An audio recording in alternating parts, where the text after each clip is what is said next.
ముఖ్య అతిథులుగా జాఫర్ గారు, నేను, Mansoor gold retail shop association అధ్యక్షులు, అట్లానే జ్యువెలర్స్ అసోసియేషన్ అధ్యక్షులు శివప్రసాద్ గారు, జనా అన్న గారు, ఇంకా ఇతరత్రాల్లో అమిరంజా గారు, మిగతా పెద్దలందరికీ నమస్కారం, పాత్రికేయులకు కూడా నమస్కారం.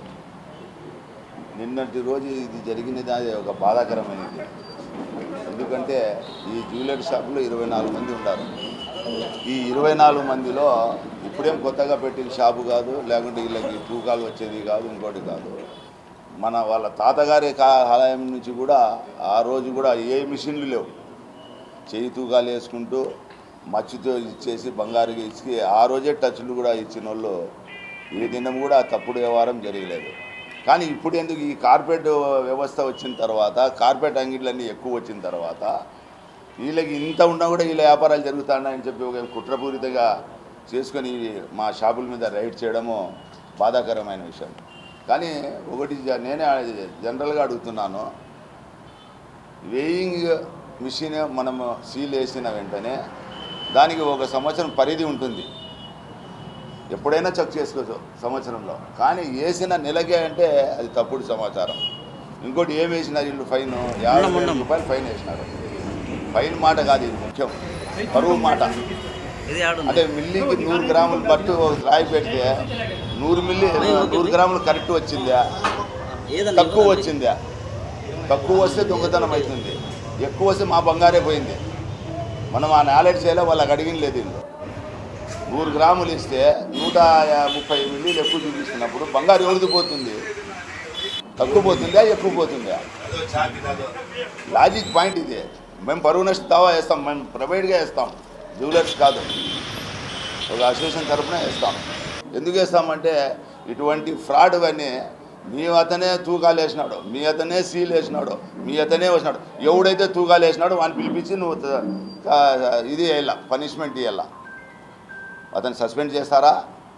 లేకుంటే మా ఇంతమంది 80 ఏళ్ళ మా అంగిళ్ళ షాపులు పరువు తీసినారు. ఈరోజు ఏమవుతుంది, పేపర్ చదివేవాళ్ళు, మీడియా చూసేవాళ్ళు ఏమనుకుంటారు? అందుకోసం వీళ్ళంతా కోటీశ్వరులు ఎవరు లేరు. ఉండే బిల్డింగ్లు ఇట్లే ఉన్నాం, మా ఉండే సరుకులు అట్లే ఉన్నాయి.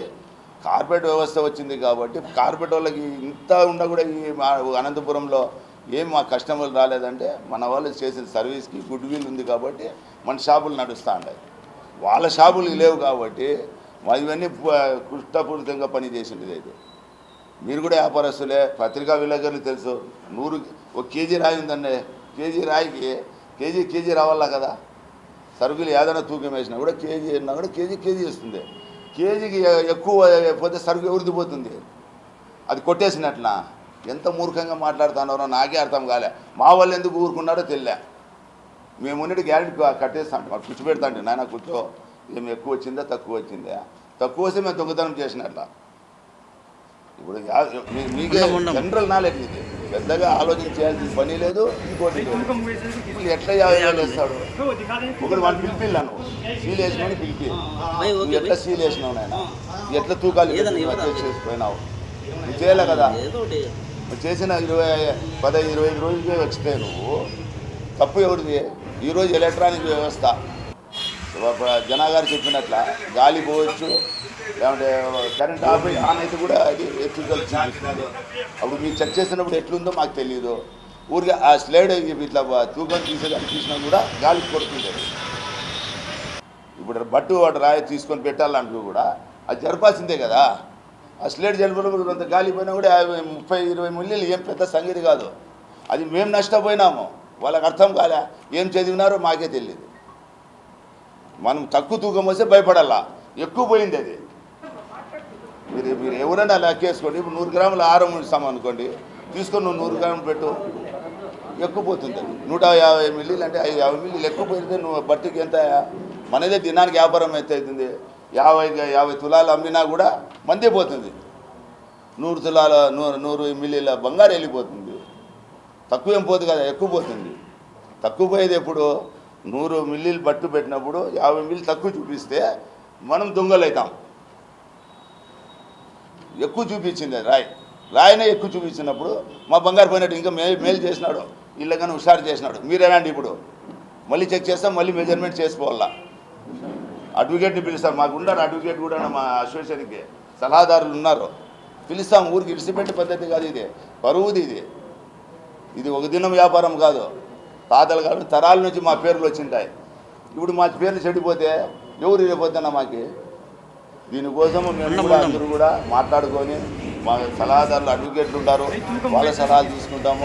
ఇంకా 2 యూనియన్లు ఉన్నాయి, ఇల్లు వాళ్ళతో తీసుకుంటాము. సామాన్యం కాదు. ఈరోజు వీళ్ళకంటే యాదో పెద్ద అంగిడి వాళ్ళు యాదో ఉండే ఇస్తారనుకోండి, చిన్న అంగిడి వాళ్ళు ఏం చేయగలుగుతారు?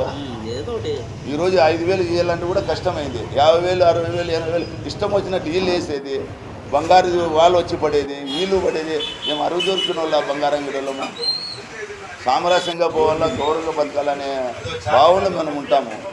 అందుకోసం దయచేసి విలేకరుల ద్వారా, మీ పత్రికా ముఖం ద్వారా మాకు న్యాయం కావాలా. మీరు కూడా వచ్చి రావచ్చు, తూకాలు వేసుకుంటే దాంట్లో ఏం పొరపాటు లేదు. కాబట్టి దయచేసి మీరందరూ కూడా సహాయం చేయాల్సింది కూడా మా అసోసియేషన్ వాళ్ళకి కూడా మీరు మద్దతు ఇవ్వాలని కోరుకుంటూ, నాకు ఈ అవకాశం ఇచ్చిన స్వర్ణకారుల జ్యువెలర్స్ అసోసియేషన్ అధ్యక్షుల వారికి ధన్యవాదాలు తెలుపుకుంటూ ఉన్నాము.